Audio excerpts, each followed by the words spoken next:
4-5 জন ছেলে কামাতে পারবো না, এটা কোনো কথা? 4-5 জন ছেলে নিয়ে কি আপনি লোড সামলাইতে পারবেন? এই ওয়াশরুমে যে মোবাইলগুলো দেখে এগুলো তো আপনাদের ভিডিওগুলো দেখার পরই তারা ওয়াশরুমে চলে না না না বন্ধু, তুই আমারে ভোতা দিয়া কাইটা পিরিতের খেতা দিয়া চাইটা তৈরা মাইরালা। ওরে জামার কোলে তো সবাই বইতে চায়, আর জামার কোলে বলে তো মজাই লাগে। এই মেগি যা শুরু করেছে সানি লিওনির থেকে কোনো অংশ কম নয়। অবশ্যই বাংলাদেশের সানি লিওন। দেখছো সে নিজেকেও সানি লিওনি মনে করে। Hello, welcome back to chocolate gamer XD. তো কাছের ভাই ব্রাদার বলো কেমন আছো তোমরা? বেশি কথা না বাড়িয়ে চলো ভিডিওর মূল টপিকে চলে যাই।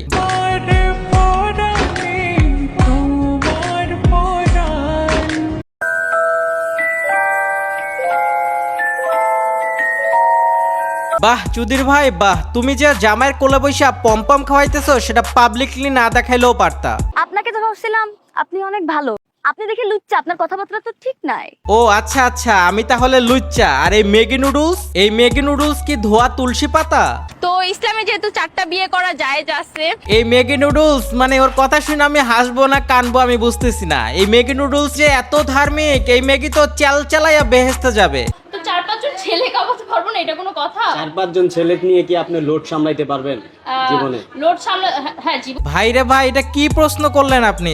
মাত্র 4-5টা লোড, ও তো 20-30টা লোড অনায়াসে নিতে পারবে। বাই এনি চান্স আপনি কি তারটা পুকুর ভাবছেন নাকি? তারটা সাগর মহাসাগর হয়ে গেছে। ভাই আমি তো ভাবতেছি অন্য জিনিস। সে এত কিছু লোড নিতে পারে কিন্তু শাড়ির লোডটাই নিতে পারে না। সে বারবার শাড়ি টেনে কি প্রমাণ করতে চাচ্ছে? তার মতো তার পম্পম গুলোও আবার বিখ্যাত নাকি? তাহলে যাও তাড়াতাড়ি জাদুঘরে রেখে আসো এখনই। মেগি কোথাকার। এখন আপনার ওই যে টাঙ্কির ছিদ্র কি বন্ধ হয়েছে?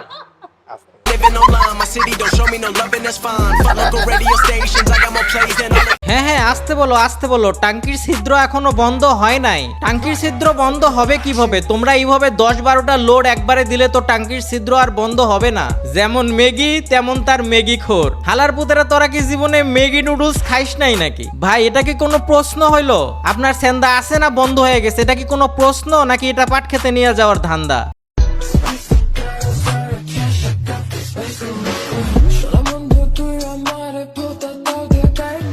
মানে যাইতা দইরা মাইরা ওয়ালাবো, পাট খেতে নিয়ে খাইয়া ওয়ালাবো। এইসব ভিডিও বা এইসব টিকটক দেখলে কি পাবলিকের মাথা ঠিক থাকে?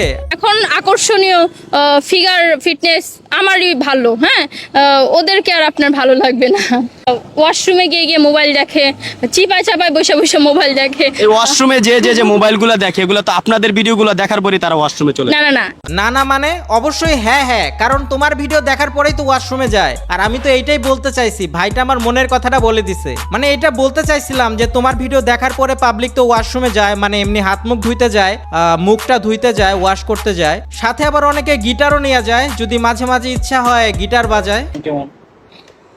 বন্ধু তুই আমারে ভোতা দিয়া কাইটা পিরিতের খেতা দিয়া চাইটা তৈরা মাইরালা। হ্যাঁ সেটা ঠিক আছে, বাট আমার মনে হচ্ছে তুমি অন্য কিছু দিয়ে যেতে ধরে মেরে ফেলতে চাচ্ছ, মানে পম দিয়ে। আজকে আমি কই আছি জানেন? আমার জামার কোলে আছি, কোলে। ওরে জামার কোলে তো সবাই বইতে চায়, আর জামার কোলে বলে তো মজাই লাগে। আমার জামাই আমার এখনো পিচ্ছি মনে করে, এখনো ছোট মনে করে, খালি আমার কোলো লয় একটু বড় করে। আমি রান্না করতে গেলে আমার কোলো লইবো, আমি কোন একটা কাম করতে গেলে আমার আলগি দিয়ে কোলো লইবো, আমি যেটা করে আমার খালি কোলো লয়। আহারে জামের কোলে বসে যে কত মজা লাগে তোমার।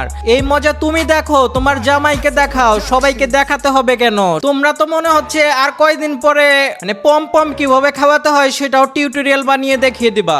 আর যেহেতু আমরা ছোটবেলায় বাবা মার কোলে ছিলাম, এখন যেহেতু বাবা মার থেকে এসে পড়েছি জামাইয়ের কাছে, তখন জামাই দায়িত্ব পালন করবে, জামাই কোলে নিবে। জামাই কোলে নিবে, এটা কি সোশ্যাল মিডিয়ায় আসলে আপলোড করে মানুষের দেখাইতেছেন? এটা কি শিক্ষণীয় কিছু হইলো? এটা তো মনে করেন মানুষ আরো খারাপ কিছু শিখতে। সামনে যে যুব সমাজ বাচ্চা কাচ্চারা আছে এগুলো দেখে তো মানুষ খারাপ হবে, যে ছোট মেয়েগুলো আপনারা যারা ফলো করে তারা তো খারাপ হবে। তারাও এরকম আরেকজনের কোলে উঠটা বসে থাকবে, আরেকজনের কোলে উঠটা বসে থাকবে। ওইগুলা অলরেডি কোলে উঠে বসে থাকে। ও আচ্ছা আচ্ছা, অলরেডি কোলে তুলে বসে রাখে, এটাও তুমি জানো, তারপরও তুমি ভিডিও বানাচ্ছ। বাহ বাহ বাহ, তুমি যে সমাজকে কোন লেভেলে নিয়ে যাবা আমি তো অবাক হয়ে যাচ্ছি। এই যে তোমার ভিডিও দেখে ছোট ছেলেমেয়েরা যারা যারা প্রেম করে বেড়ায় তারা এই কোলে নেওয়া শিখতেছে, আর কোলে নিয়ে নিয়ে একদম প্রতিটা বাবা মাকে মুখ উজ্জ্বল করে দিবে একদম। শালা বোকা চোদা। আরে গাইস, কেমনে এগুলা কেমনে পারে আমি বুঝি না গাইস, এগুলা কেমনে করে? মানে এই সমাজে কারো চোখে কি এগুলা পড়ে না? এগুলা নিয়ে কি কেউ কথা বলে না? তাহলে এই ডিজিটাল যুগে কি বাবা মারা মেয়েদেরকে একদম জামাইয়ের কোলে তুলে তুলে বেড়াইতে বলবে নাকি? যাই হোক গাইস, আমার মেজাজটা অনেক গরম হয়ে গেছে। আসলে এগুলা দেখলে মাথা ঠিক থাকে না। আর এই মেয়েটা আসলেই তার লিমিট ক্রস করে ফেলেছে, আর এর কারণে কিন্তু সমাজের অনেক ছেলেমেয়েরা এগুলা শিখতেছে, আর তারা কিন্তু অশ্লীলতা করে বেড়াচ্ছে, আর এটা কিন্তু আমাদের উপরে ইফেক্ট পড়বে। এগুলা ভিডিও তোমরা ভাইরাল করা বন্ধ করো। যাই হোক গাইস, আজকের ভিডিও এ পর্যন্তই। ভিডিওটা ভালো লাগলে লাইক এন্ড শেয়ার করে দিও বন্ধুদের সাথে, নতুন হলে সাবস্ক্রাইব করে দিও। দেখা হবে পরবর্তী কোনো রোস্ট ভিডিওতে। সে পর্যন্ত সবাই ভালো থাকো, সুস্থ থাকো, চকলেট গেমার চ্যানেলের সাথেই থাকো। সো আল্লাহ হাফেজ guys, tata and bye by.